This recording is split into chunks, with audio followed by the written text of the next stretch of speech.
So you talk about that you're not really satisfied with the sound while you were evolving, but you got to a point now where you're happy.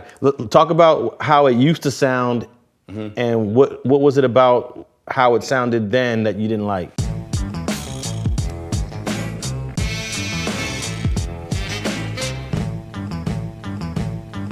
I respected the dudes from The Good Life as far as their lyricism and shit like that, but I also listened to shit outside of that, like hip hop and shit like that, people that were selling records. So I'm like, I'm in the business of selling records. I know I can't come with this over your head type of style, because when I leave from I like this, excuse me, I like this shit, but then when I go to the hood and play for them, they don't like it. So I'm like, well, what could I do to get this side to like it and get that side to like it? Because you're in the business to sell records.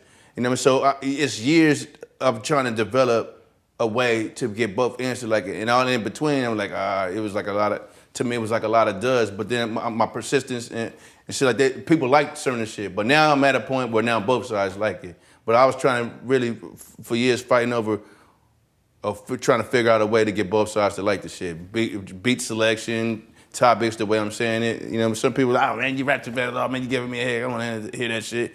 You know what I mean? So I don't know. But now I'm finally to a point where both sides fuck with it. So I guess I was like, I just learned late a little bit. I learned the formula a little bit later in life.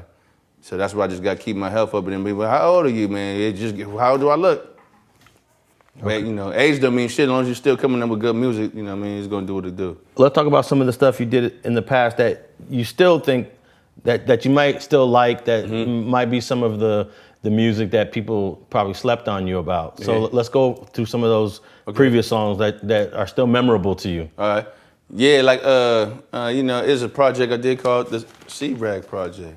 Oh, and this one that people slept on. This one people slept on like a motherfucker. They slept on, we did a thing called, me and this dude named L.A. Cool did a thing called Good Life Bulliez. It was called Back to the Basics. It's 40 songs. It was on datpiff.com. It's a free download. Man, we got some gems on there. Motherfuckers slept on that like a motherfucker. Classics material. Good Life Bulliez, Back to the Basics. BACC, the number 2, the Basics. Classics on there. It was all produced by a guy named Hash Beatz from Virginia. Classics. People slept on that. That shit is a classic. And 40 songs, classic, man. I'm about to have a heart attack just talking about that shit. and why does it make you feel this way? That shit, I mean, it got the lyrics, just the collaboration of people on it. To me, it's a hip hop classic, but we just didn't promote it that much. And it was free. I'm like, nigga, this is free. This is free. People like, man, fuck all. It's a classic, man. Good Life Bulliez, Back to the Basics, classic, bro.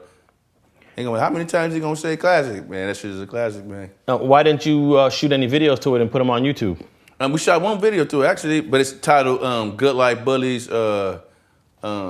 Show Us Something. This was a Mr. C.R. project, or was it?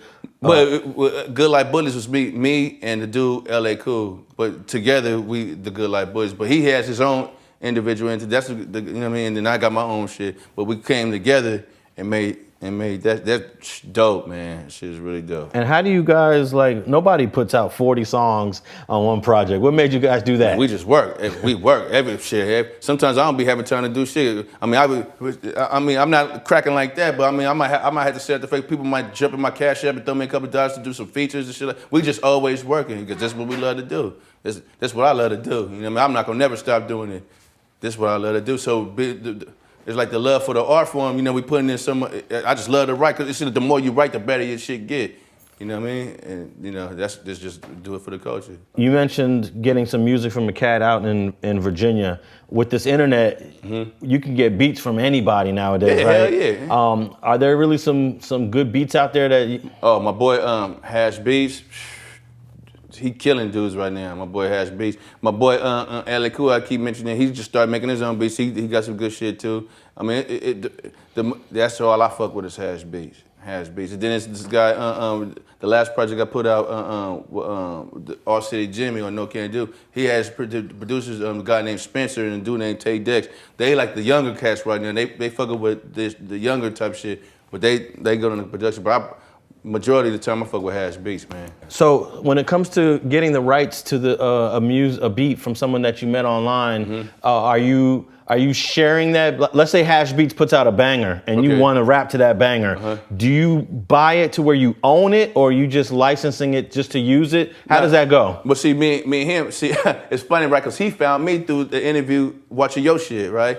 So he was like, I was looking for a West Coast artist to work with. So I watched StreetGangs.com, and then I seen you, and I seen how you was talking on there. So I'm like, all right, let me listen to him and his shit. So when he listened to some of my music, he reached out to me. So for the last 5 years, I've been dealing with this dude. And so basically how our shit works is when I put out a project, when you got to register each song before you put them out, and then 56%. I'm a writer of the lyrics. He's a writer of the instrumental or whatever. So it's like a 50-50 split, you know what I mean? But we far beyond, here, man, you want to email you a couple of beats and sign this paper and pay me this? We far beyond that. When we put the music out, it's like we go through ASCAP, BMI, we split the writers and publishing in half, and then we just go about it like that. He, out of 100%, he's 50% of the shit I'm rapping to, and I'm 50% of the shit rapping over his shit.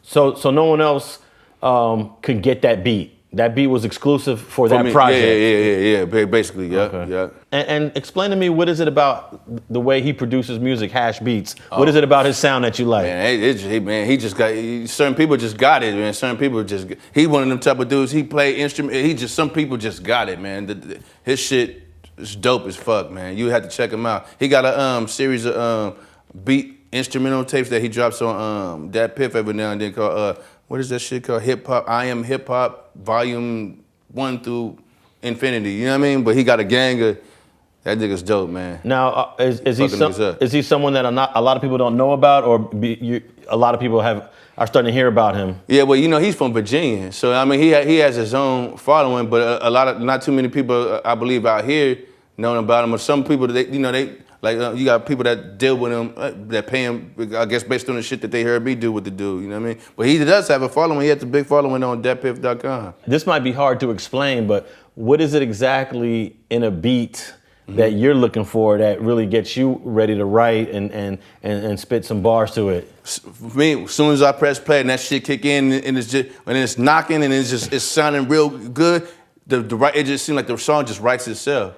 When it's a real dope beat, I don't know, for some strange reason, it seems like it writes itself. When I turn that shit off and I read, I'm like, damn, this is what I wrote? It just seemed like it just take control and but when it's like sometimes, when these dudes they're sending their shit and then they pay you for a feature, and it's like, I mean, if I gotta force myself to write some shit to your shit, first of all, when I do features, I'm not gonna even get on it if I don't like it. And then if I do like it, if it's, I mean, I'm gonna have to charge you a little bit more because you took a little bit of my time. I wasn't really feeling that like that, but I needed the money, you know what I mean? But as far as like, when that shit come on, when it's a banger, man, the writing just it just flow like that. Thanks for watching StreetTV.net.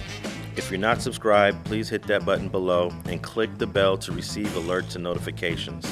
Feel free to comment below so you can give us your feedback, and be sure to watch the 2 related episodes to the right. If you want to support this platform or follow us on social media, visit the links in the description, and thanks for watching StreetTV.net.